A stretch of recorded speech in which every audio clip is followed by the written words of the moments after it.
Bonjour à tous et bienvenue pour une nouvelle vidéo Marprod. Alors aujourd'hui on se retrouve face caméra et je vais vous faire découvrir un nouveau type de produit, peut-être, enfin, en fait non, c'est pas nouveau. Du coup je vais vous faire découvrir un type de produit au niveau tapis de bataille. Mais pourquoi c'est pas nouveau? Parce qu'en fait ça fait, je sais pas combien de temps ça fait, mais ça fait au moins, je dirais 7 ou 8 ans que je l'ai. Je l'ai pas beaucoup sorti, et donc je voulais vous montrer ça parce qu'en fait, ça fait partie des différentes offres en matière de tapis de bataille qu'il peut y avoir sur le marché. Par contre, il sera peut-être un petit peu difficile de s'en procurer parce que je crois que ça n'est plus disponible. Alors, mettez-moi en commentaire si je me trompe ou pas, mais j'ai été voir leur site récemment. On est sur un tapis de bataille de type Zuzi. Alors, pour ceux qui ne connaissent pas, Zuzi, c'est une société, je crois, américaine. En tout cas, ils vendent en dollars et ils font des tapis de bataille en latex. Alors c'est très très rare sur le marché. Je crois que c'était les seuls à l'époque. Et donc on parle de ce type de matériau. Donc c'est très souple. Voilà comment ça se présente. C'est texturé et donc du coup vous le recevez gris comme ça. Et c'est à vous de le peindre.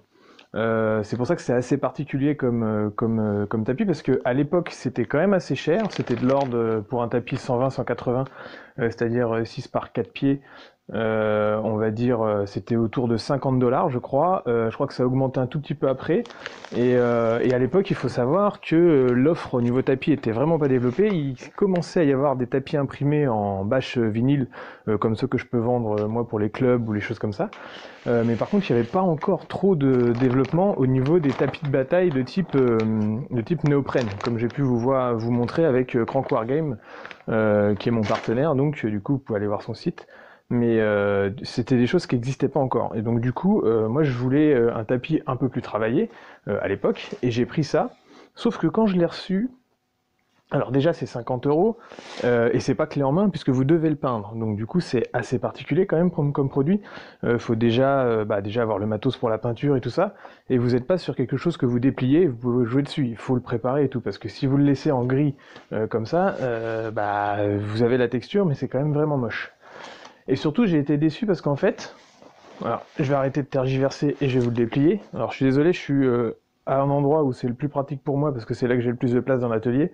Par contre, c'est pas du tout un espace qui est fait pour y installer une table de jeu, donc j'ai dû faire un peu d'espace et poser mes planches un peu brinque-ballantes, donc il y aura peut-être des défauts. Donc là, en gros, ça se déroule comme un tapis normal. Pourquoi j'ai gardé ça? Parce que le latex a tendance à coller l'un sur l'autre, enfin lui sur la matière, et du coup, il fallait garder cette protection-là pour être sûr que ça se colle pas.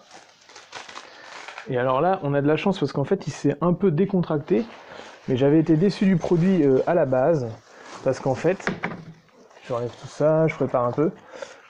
Désolé pour le bruit, parce que vous devez entendre les bruits de sachets avec le micro-cravate, mais voilà comment ça se présente. Donc là, il a été peint, et en fait, une fois je l'ai plié, et puis je l'ai mis, j'ai dû le mettre debout parce qu'à l'époque j'avais un appartement, j'avais pas de place, etc. Comme nombre d'entre nous. Et puis on n'a pas tous la place d'installer tout le temps ces tapis de jeu sur une table de jeu. Et du coup il est resté hyper longtemps tout froissé sur un côté. J'ai cru qu'il était mort. D'ailleurs ça se voit encore là-bas, la peinture elle s'est un peu barrée. J'essaie de faire le tour sans faire trop tomber les choses. Vous voyez ici, on voit que la couleur elle s'est passée parce qu'en fait avec le froissement, la couleur elle a fini par se barrer. Il y avait ce premier point, et puis le deuxième point, c'est que je me suis dit qu'à force de le plier et tout ça, puis peindre sur du latex, je me suis dit ça va pas tenir. Là, j'ai fait quelque chose qu'en plus, qui était déjà assez sombre de base, mais je pense que ça a passé un peu avec le temps. Et en fait, force est de constater que je m'étais trompé, parce que du coup la couleur a quand même bien tenu, même si j'ai fait quelque chose de sombre et que, aujourd'hui je ferai certainement quelque chose de beaucoup plus lumineux, puis j'essaierai de travailler plus les détails. Ça c'était il y a presque une dizaine d'années maintenant. Et par contre la peinture elle a tenu relativement bien, et au final il a fini par se défroisser.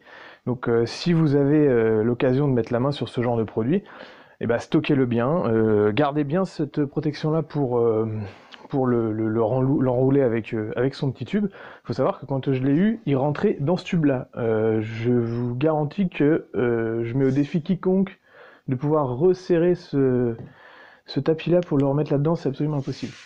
Donc voilà. Sinon, si, ouais, ils avaient été hyper sympas. Ils m'avaient envoyé un échantillon en plus. Alors à l'époque, j'avais pas du tout de chaîne YouTube, j'avais rien du tout. Donc je pense qu'ils faisaient ça avec tous les clients et c'était pour, en gros, pouvoir présenter un autre de leurs produits. Donc là, de mémoire, j'étais sur Despoiled Land avec mon accent anglais génial. Donc c'est en gros, ou c'était Ruinland. Enfin, je sais plus, enfin, un truc comme ça, c'est-à-dire c'est la texture, on va s'approcher après, avec des cailloux et puis des branches un peu partout, comme si c'était vraiment une lande désolée.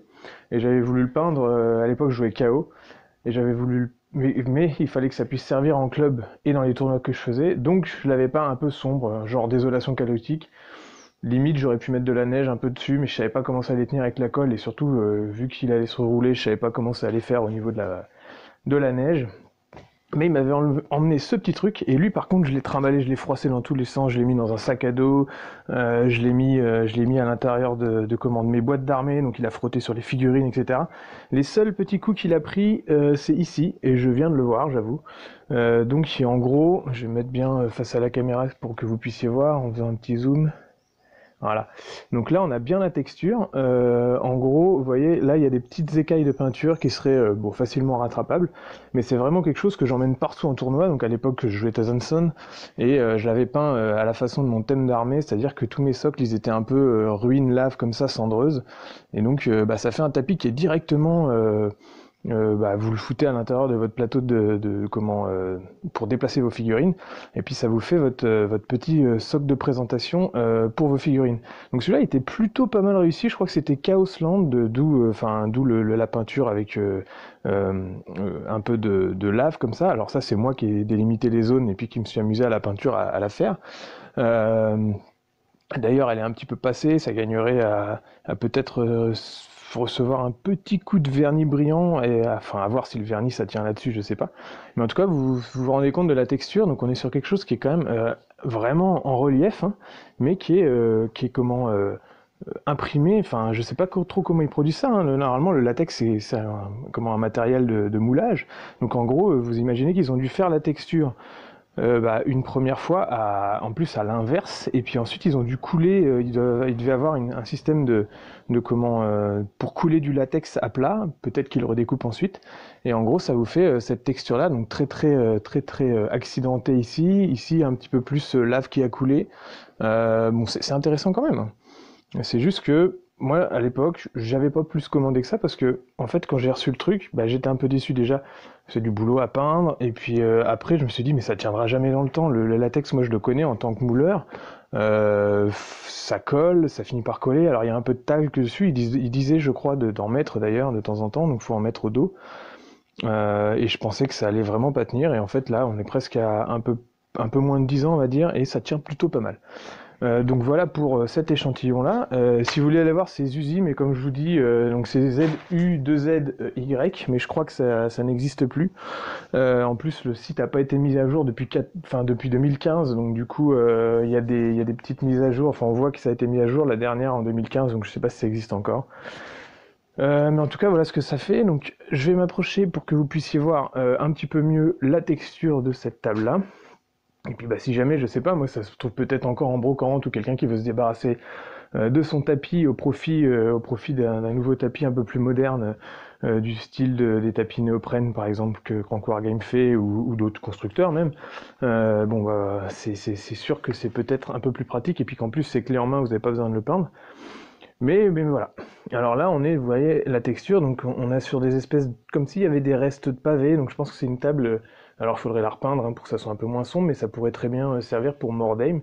Et puis vous avez toutes ces espèces d'inclusions de branchages, qui seraient, là ils sont peints, et puis en plus ça a passé un petit peu, mais ça gagnerait à être peint peut-être dans un marron un peu plus clair, je sais pas si vous voyez bien les nuances.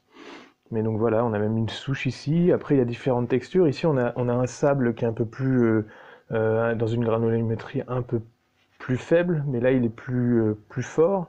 Et puis là, on retourne sur des pavés, et il y a carrément même des cailloux à certains endroits. Donc voilà. Et tout ça, c'est vraiment dans le latex. Je peux essayer de vous montrer un petit peu ce que ça donne là où ça. Alors, je vais tout faire tomber, buter dans mes tréteaux. Mais vous voyez, là, c'était la partie froissée. Et du coup, alors, Normalement, elle n'a pas pris l'eau, hein. Elle était quand même au sec, mais juste le froissage a fait que bah, la peinture a fini par s'enlever un petit peu là, ici. Mais il a fini par se détendre, ce qui m'a surpris. Je vous avoue que je l'avais pas redéplié depuis que j'avais vu qu'il était plié. Puis je me suis dit, bah, peut-être que c'est un produit que les gens ils connaissent pas. Donc je vais quand même faire une vidéo avec, même si c'est potentiellement plus disponible sur le site. Et j'avais pas redéplié depuis et j'étais persuadé bah, de vous montrer bah, en gros des plis, puis de vous dire, bah, vous voyez, c'est pas extraordinaire, mais en fait, bon, c'est quand même pas si mal que ça. Et puis, bon, alors là, c'est peint très très sombre. Alors pour la peinture, j'avais utilisé de l'acrylique, hein, pas Games Workshop, à part pour les petits détails, peut-être les marrons. Mais pour le gros du travail, c'était de l'acrylique en tube que vous pouvez trouver dans tout bon magasin de loisirs créatifs. Et j'avais fait des gros lavis de noir, au moins pour la couche de base. Et puis après, bah, j'y étais allé au lavis. Alors j'avais mis des verts, tu vois, là il y a un petit peu de vert, ici il y a des gris, on part sur des marrons, il y a même un peu de rouge. Là vous n'allez pas voir les différences de texture à l'image, que ça va être trop sombre. Et puis bah, bien sûr, après des brossages à sec pour finir sur les zones de cailloux et tout.